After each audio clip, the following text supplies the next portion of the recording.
A apărut un Geometry Dash nou. Da, Geometry Dash Meltdown. Deci trebuie să ascultați muzica asta.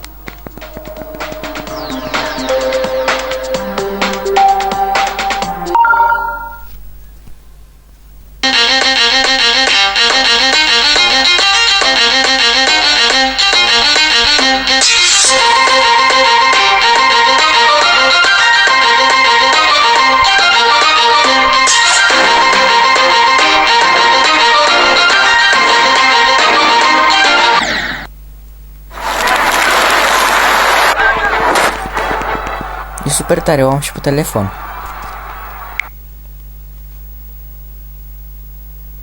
Cum se închide?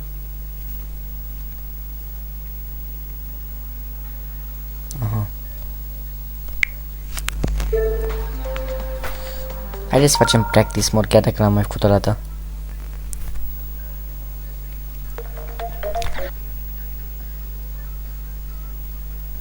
Și muzica de la practice mode e diferită.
Deci asta ați auzit.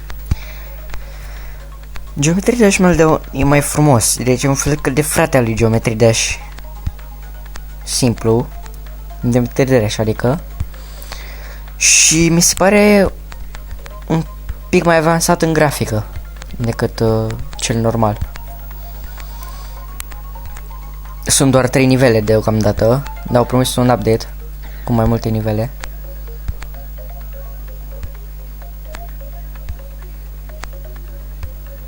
Totuși mi se pare mai frumos decât Geometry Dash simplu.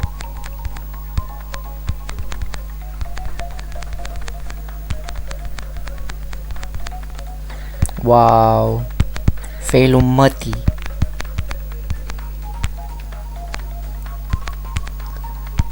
Wow! Am terminat.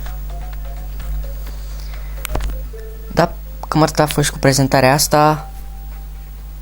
Nu uitați să-l downloadați de pe Magazine Play, jocul, și eu v-am pupat.